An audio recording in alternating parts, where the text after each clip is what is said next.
ನೀವು ನೋಡ್ತಿರೋದು power Times news. ನಾನು ನಂದಿನಿ. ಬನ್ನಿ ಇವತ್ತಿನ ಪ್ರಮುಖ ಸುದ್ದಿನ. ಎಸ್ಎಸ್ಎಲ್ಸಿ ಪರೀಕ್ಷೆ ಸಿದ್ಧತೆ ಪರಿಶೀಲನೆ ಇಒ ಬಸಣ್ಣ ನಾಯಕ್ ಭೇಟಿ. ಯಾದಗಿರಿ ಜಿಲ್ಲೆಯ ಹುಣಸಗಿ ಪಟ್ಟಣದ ಬಾಲಕಿಯರ ಸರ್ಕಾರಿ ಪ್ರೌಢಶಾಲೆಯಲ್ಲಿ 10ನೇ ತರಗತಿ ಪರೀಕ್ಷೆ ಪೂರ್ವ ಸಿದ್ಧತೆಗಳನ್ನು ಪರಿಶೀಲಿಸಲು ತಾಲೂಕ್ ಪಂಚಾಯತ್ ಕಾರ್ಯನಿರ್ವಾಹಕ ಅಧಿಕಾರಿ ಬಸಣ್ಣ ನಾಯಕ್ ಭೇಟಿ ನೀಡಿದರು. ಶಾಲೆಗೆ ಭೇಟಿ ನೀಡಿದ ಇಒ ಬಸಣ್ಣ ನಾಯಕ್ ಅವರು ಪರೀಕ್ಷೆಗೆ ಸಂಬಂಧಿಸಿದ ಸಿದ್ಧತೆಗಳನ್ನು ಪರಿಶೀಲಿಸಿದರು. ಪರೀಕ್ಷಾ ಕೊಠಡಿಗಳು, ಸಿಸಿ ಕ್ಯಾಮೆರಾ ವ್ಯವಸ್ಥೆ, ನೋಂದಣಿ ಸಂಖ್ಯೆ ವ್ಯವಸ್ಥೆ ಹಾಗೂ ಶಾಲೆಯ ಸ್ವಚ್ಛತೆ ಬಗ್ಗೆ ಪರಿಶೀಲನೆ ನಡೆಸಿದರು. ನಂತರ ವಿದ್ಯಾರ್ಥಿಗಳನ್ನು ಉದ್ದೇಶಿಸಿ ಮಾತನಾಡಿದ ಅವರು ಪರೀಕ್ಷೆಯನ್ನು ಆತ್ಮವಿಶ್ವಾಸದಿಂದ ಎದುರಿಸಿ ಉತ್ತಮ ಫಲಿತಾಂಶ ಗಳಿಸಬೇಕು ಎಂದು ಶುಭಾಶಯ ತಿಳಿಸಿದರು. ಈ ಶಾಲೆಯಲ್ಲಿ ನಡೆಯಲಿರುವ 10ನೇ ತರಗತಿ ಪರೀಕ್ಷೆಗೆ ಒಟ್ಟು 253 ವಿದ್ಯಾರ್ಥಿಗಳು ಹಾಜರಾಗಲಿದ್ದು, ಅದರಲ್ಲಿ 140 ಗಂಡು ಮಕ್ಕಳು ಹಾಗೂ 113 ಹೆಣ್ಣು ಮಕ್ಕಳು ಭಾಗವಹಿಸಲಿದ್ದಾರೆ. ಈ ವೇಳೆ ಮುಖ್ಯ ಅಧ್ಯಕ್ಷರಾದ ವಿಠ್ಠಲ್ ಬಿ ಚೌಹಾಣ್ ಮತ್ತು ಕಸ್ಟೋಡಿಯನ್ ವೀರಣ್ಣ ಬೆಳ್ಳುಬ್ಬಿ ಅವರು ಪರೀಕ್ಷೆಯ ಪೂರ್ವ ಸಿದ್ಧತೆಗಳ ಕುರಿತು ಮಾಹಿತಿ ನೀಡಿದರು. ಕಾರ್ಯಕ್ರಮದಲ್ಲಿ ಶಾಲೆಯ ಶಿಕ್ಷಕರಾದ ನಾಗನಗೌಡ ಪಾಟೀಲ್, ಭೀಮಣ್ಣ ವಾಲ್ಮೀಕಿ, ಸೋಮನಗೌಡ ಬಲವಾಟ್, ಯೂನಸ್ ಕೋತ್ವಾಲ್, ಗುರುರಾಜ್ ಜೋಶಿ ಸೇರಿದಂತೆ ಇತರರು ಉಪಸ್ಥಿತರಿದ್ದರು. CM Makandar, Power Times News, Yadgir. ಯಾವುದೇ ಆತಂಕ ಪಡುವ ಅಗತ್ಯ ಇಲ್ಲ. ಚೆನ್ನಾಗಿ ಪ್ರಿಪರೇಷನ್ ಮಾಡ್ಯಾರ, ಚೆನ್ನಾಗಿ ಎಕ್ಸಾಮ್ ಮಾಡ್ತಾರ ಅಂತ ನನ್ನ ಸರ್. ಪರೀಕ್ಷೆಗೆ ಸಲುವಾಗಿ ಎಷ್ಟು ಕೊಠಡಿಗಳನ್ನು ನೀವು ರೆಡಿ ಮಾಡಿದಾರ ಸರ್? ಈಗ ಈ ಪರೀಕ್ಷಾ ಕೇಂದ್ರದಲ್ಲಿ ನಾವು ಸರ್ಕಾರಿ ಇದು ಬಾಲಕಿಯರ ಪ್ರೌಢಶಾಲೆಯಲ್ಲಿ ಒಟ್ಟು 11 ಕೊಠಡಿಗಳನ್ನ ತಯಾರು ಮಾಡಿದ್ವಿ. 270ಕ್ಕೂ ಹೆಚ್ಚು ಮಕ್ಕಳು ಇಲ್ಲಿ ಪರೀಕ್ಷೆಗೆ ಹಾಜರಾಗ್ತಿದಾರ. ಈ ಪ್ರಿಪರೇಷನ್ ಮಾಡಿದ್ವಿ, ಚೆನ್ನಾಗಿ ಆಗಿದೆ. ಕೇವಲ ಹೆಣ್ಣು ಇದಾರಾ ಸರ್, ಗಂಡು ಕೂಡ ಇದಾರೆ ಇದರಲ್ಲಿ? ಇಲ್ಲ, ಎಲ್ಲಾ ಬೇರೆ ಬೇರೆ ಶಾಲೆಗಳಿಂದ ಕೂಡ ಇಲ್ಲಿ ಪರೀಕ್ಷೆ ಬರ್ಲಿಕ್ಕೆ ಬರ್ತಾರೆ ಮಕ್ಕಳು. ಹಾಗಾಗಿ ಎಲ್ಲ ಕಂಬೈಂಡ್ ಇದೆ. ಇಲ್ಲಿ 5 ಪರೀಕ್ಷಾ ಕೇಂದ್ರಗಳನ್ನು ಮಾಡಿದ್ವಿ ಹುಣಸಗಿ ತಾಲೂಕಲ್ಲಿ. ಈಗ ಸರ್ಕಾರಿ ಇಲ್ಲಿ ಬಾಲಕಿಯರದೊಂದಿದೆ, ಬಾಲಕರದೊಂದಿದೆ, ವಜ್ಜಲ ಹತ್ರ ಒಂದಿದೆ, ಕೊಡೆಕಲ್ಲು, ನಾರಾಯಣಪುರ ಹಾಗೂ ಒಂದು ಕಿತ್ತೂರಾಣಿ ಚೆನ್ನಮ್ಮ ವಸತಿ ಶಾಲೆ, ಅಲ್ಲಿ ಕೂಡ ಒಂದು ಕೇಂದ್ರ ಇದೆ. ಎಲ್ಲ ಕಡೆ ಕೂಡ ಪ್ರಿಪರೇಷನ್ ನಡೆದಿದೆ ಸರ್. 5 ಕೇಂದ್ರಕ್ಕೆ ಎಷ್ಟು ಟೋಟಲ್ ಇರುವಂತ ವಿದ್ಯಾರ್ಥಿಗಳ ಸಂಖ್ಯೆ ಎಷ್ಟು ಸರ್ ಪರೀಕ್ಷೆ ಬರೆಯುವಂತದ್ದು? ನಿಮ್ಗೇನ್ ಮಾಹಿತಿ ಇಲ್ಲ, ನಾನು ಕೇವಲ ಈ ಕೇಂದ್ರಕ್ಕೆ ವಿಸಿಟ್ ಮಾಡಿದ್ರಿಂದ 270 ಮಕ್ಕಳು ಅಂತ ಗೊತ್ತಿದೆ, ಅದನ್ನ ತಗೊಂಡೆ. ಪ್ರತಿಯೊಂದು ಸ್ಕೂಲಲ್ಲಿ ಸಿಸಿ ಕ್ಯಾಮೆರಾ ಇದೆ? ಹೌದು, ಎಲ್ಲಾ ಕಡೆ ಸಿಸಿ ಕ್ಯಾಮೆರಾ ಇದೆ, ವೆಬ್ಕಾಸ್ಟಿಂಗ್ ಇದೆ. ಕ್ಯಾಮೆರಾ ಏನ್ ತೊಂದ್ರೆ ಇದೆ? ಇಲ್ಲ, ಏನ್ ಸಮಸ್ಯೆ ಇಲ್ಲ. ಈಗಾಗಲೇ ಹೊಸದಾಗಿ ಫ್ಯಾನ್ ಕೂಡ ಅಳವಡಿಸಿದ್ದಾರೆ. ಬಿಸಿಲಿರೋದ್ರಿಂದ ಮಕ್ಕಳಿಗೆ ತಂಪಾದ ಕುಡಿಯ ನೀರು ಕೊಡ್ಲಿಕ್ಕೆ ಕೂಡ ವ್ಯವಸ್ಥೆ ಮಾಡಿದ್ವಿ. ಬೆಳಿಗ್ಗೆ ಅವರಲ್ಲಿ ಬೆಳಿಗ್ಗೆ 8 ಗಂಟೆಯಿಂದಾನೇ ಕೊಡ್ಲಿಕ್ಕೆ ವ್ಯವಸ್ಥೆ ಮಾಡಿದ್ವಿ. ಇಲ್ಲ, ಇಲ್ಲಿ ನಮ್ಮಲ್ಲಿ ಕಂಟ್ರೋಲಿಂಗ್ ಸೆಂಟರ್ ಇರ್ತದೆ.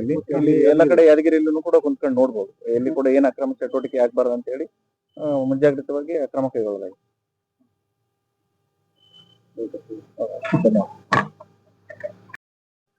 ಸರ್ಕಾರಿ ಬಾಲಕಿಯರ ಪ್ರೌಢಶಾಲೆ ಪರೀಕ್ಷಾ ಕೇಂದ್ರದ ಮುಖ್ಯ ಅಧೀಕ್ಷಕನಾಗಿ ಈ ಒಂದು ಕೇಂದ್ರದಿಂದ ತಮಗೆ ಹೇಳಿಕೆ ನೀಡುವುದೇನೆಂದರೆ, ಈಗ ಎಲ್ಲಾ ರೀತಿಯ ವ್ಯವಸ್ಥೆಯನ್ನು ನಾವು ಮಾಡಿಕೊಳ್ಳಲಾಗಿದ್ದು, ಹಾಗೇನೆ CCTV, ವೆಬ್ಕಾಸ್ಟಿಂಗು ಮತ್ತು ಇನ್ನಿತರೆ ಕುಡಿಯುವ ನೀರು, ಸ್ವಚ್ಛತೆ ಇವೆಲ್ಲವೂ ನಾವು ಪೂರ್ವ ತಯಾರಿ ಮಾಡಿಕೊಂಡು ಪರೀಕ್ಷೆಯನ್ನ ನಾಳೆ ದಿವಸ 18ನೇ ತಾರೀಕಿನ ದಿನದಂದು ಸುಸೂತ್ರವಾಗಿ ನಡೆಸಲಿಕ್ಕೆ ಬೇಕಾದಂತಹ ಎಲ್ಲ ಅನುಕೂಲತೆಗಳನ್ನ ನಮ್ಮ ಮೇಲಾಧಿಕಾರಿಗಳ ಆದಿಯಾಗಿ ಎಲ್ಲ ಒಂದು ವ್ಯವಸ್ಥೆಯನ್ನು ಮಾಡಿಕೊಳ್ಳಲಾಗಿದೆ.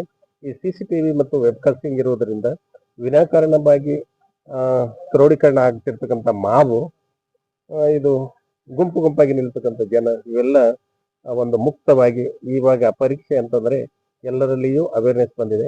ಎಲ್ಲರೂ ಏನಪ್ಪಾ ಅಂದ್ರೆ ಮುಕ್ತವಾಗಿ, ಧೈರ್ಯವಾಗಿ ಒಂದು ಪರೀಕ್ಷೆ ಬರೆಯುವ ವಾತಾವರಣ ಸೃಷ್ಟಿಯಾಗಿದೆ. ಹಾಗಾಗಿ ನಮ್ಮ ಯಾದಗಿರಿ ಜಿಲ್ಲೆಯಲ್ಲಿ ಕ್ವಾಲಿಟಿ ಹಾಗೂ ಕ್ವಾಂಟಿಟಿ ರಿಸಲ್ಟ್ ಬರ್ತದೆ ಅಂತಕ್ಕಂಥ ವಿಶ್ವಾಸವನ್ನ ಹೊಂದಿ ನಾವು ಸುಮಾರು ಈಗಾಗಲೇ 3 ರಾಜ್ಯ ಹಂತದ ಒಂದು ಪೂರ್ವ ಸಿದ್ಧತಾ ಪರೀಕ್ಷೆಯನ್ನು ನಡೆಸಿ ಅದರಲ್ಲಿಂದ ಎಲ್ಲಾ ವಿದ್ಯಾರ್ಥಿಗಳನ್ನ 40+ ಮೆಷಿನ್, ಮತ್ತೇನಪ್ಪ ಅಂತಂದ್ರೆ 10 ಮಾರ್ಕ್ಸ್ ತಗೊಂಡವರು, 15 ಮಾರ್ಕ್ಸ್ ತಗೊಂಡವರು, 25 ಮಾರ್ಕ್ಸ್ ತಗೊಂಡವರು, 80+ ತಗೊಂಡವರು, ಅವ್ರನ್ನೆಲ್ಲವ್ರನ್ನ ಡಿವೈಡ್ ಮಾಡಿ ಒಂದು ವರ್ಗವಾರು ಅವ್ರನ್ನ ಏನಪ್ಪ ಅಂದ್ರೆ ಬೋಧನೆ, ಅವರ ಒಂದು ಅರ್ಹತೆಗೆ ತಕ್ಕಂತೆ ಬೋಧನೆಯನ್ನ ಮಾಡಿ ಅವ್ರಿಗೆ ಈಗಾಗಲೇ ಸನ್ನದ್ಧರನ್ನಾಗಿ ನಾವು ಮಾಡಿದ್ವಿ ಸರ್. ಅದೇ ರೀತಿ ಅವರು ಯಾವುದೇ ಒಂದು ಇದು ಇಲ್ಲದೆ, ಭಯವಿಲ್ಲದೆ ಅವರು ಎಕ್ಸಾಮ್ ಅನ್ನು ಬರೀತಾರೆ. ಈ ಹಿಂದೆ ಇರ್ತಕ್ಕಂಥ ನಮ್ಮ ಯಾದಗಿರಿ ಜಿಲ್ಲೆ ಏನಾದರೂ ಸ್ವಲ್ಪ ಬೇರೆಯವರ ದೃಷ್ಟಿಯಲ್ಲಿ ಏನಪ್ಪ ಅಂದ್ರೆ ಬಹಳ ಒಂದು ಪರೀಕ್ಷೆ ಅಂದ್ರೆ ಹೀಗೆ ನಡೀತದೆ ಹಾಗೆ ನಡೀತದೆ ಅಂತ ಏನು ಸುಳ್ಳು ಆರೋಪಗಳು ಇರ್ತಿದ್ವು. ಹಿಂದಿರ್ತದೆ ಸರ್. ಆದ್ರೆ ಕ್ವಾಲಿಟಿಯಲ್ಲಿ ಹಿಂದಿಲ್ಲ ಸರ್.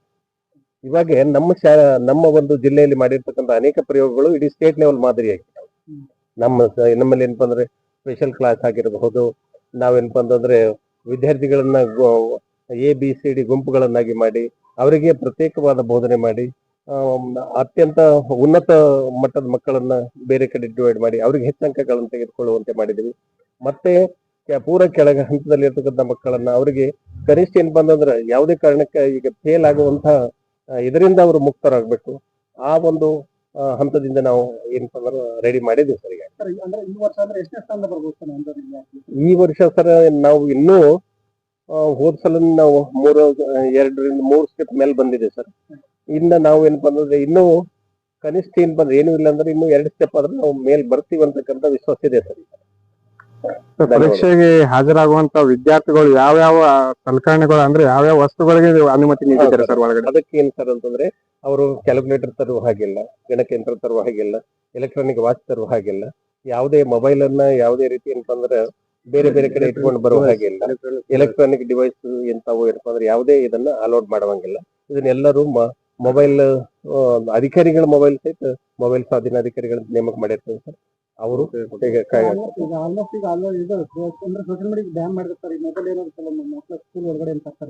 ಈಗ ತರುವ ಸಾಧ್ಯತೆ ಇಲ್ಲ ಸರ್. ಅಂದ್ರೂ ಕೂಡ ನಮ್ಮ 200 ಮೀಟರ್ ಸುಣ್ಣದ ಗೆರೆಯನ್ನು ಹಾಕಿರ್ತೀವಿ, ಅದರ ಹೊರಗಡೆನೆ ಅವ್ರ ಪಾಲಕರಿಗೆ ಕೊಟ್ಟು ಬಂದಿರ್ತಾರೆ ಸರ್. ವಿಕಲಚೇತನರಿಗೆ ಏನಾದ್ರು ವಿಶೇಷ?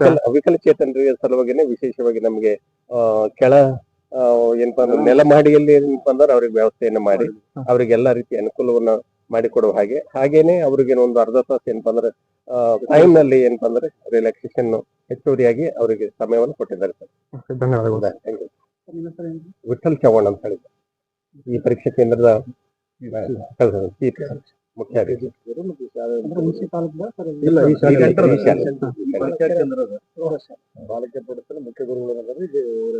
ಧನ್ಯವಾದ.